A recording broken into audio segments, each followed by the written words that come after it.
It's May 12th, 2021. I'm Pastor Edgar, and these are Afterthoughts. On Sunday, we looked at households. We looked at that biblical context in which the Bible speaks about the role of men and women and moms and dads and families. And I just want to bring up one thing for you to consider or to notice in this subject of household. When the Industrial Revolution got going, industry started making all these products that the household used to provide for themselves. So food, clothing, and all kinds of material. Now the household didn't have to provide those, make those for themselves anymore. They actually bought them. So a mentality over time developed with the household and with society and with industry itself. And it was seeing the household as a consumer. So the people in the household saw themselves as consumers. The industry saw the household as consumer.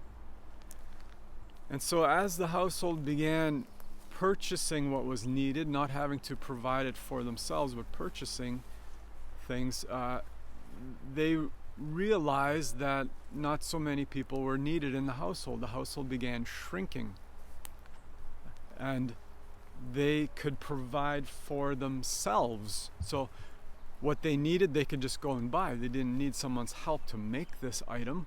They could just go buy it.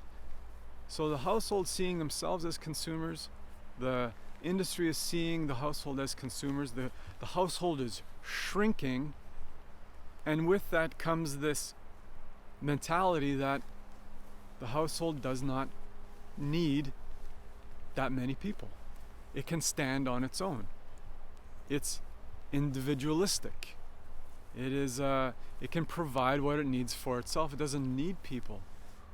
And that's a pretty devastating effect to that context of household that the Bible speaks about. We do need people. We need people in more ways than I think we actually realize.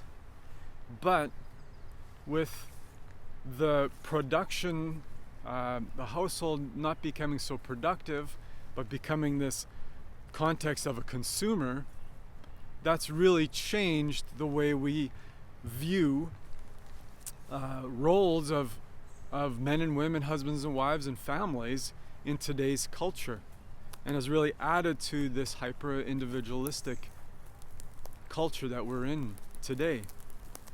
And I just say that as a way to for you to consider in how you understand household, and as you work through that whole concept.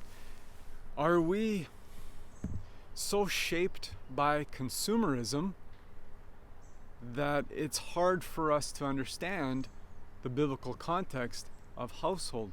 Or do we resist that biblical concept of household because we are so shaped by our culture as consumers? We are consumers. So just throw that out there for you to consider. That's something that I'm floating around in my mind, wondering how that is affecting or causing me to stumble in understanding household. But it's a well worth task, and let's keep having those conversations. I encourage you to keep looking into that biblical context of the household and how we could recapture some of that today and live more rich lives for the Lord, doing that together. Thanks for watching, and God bless you.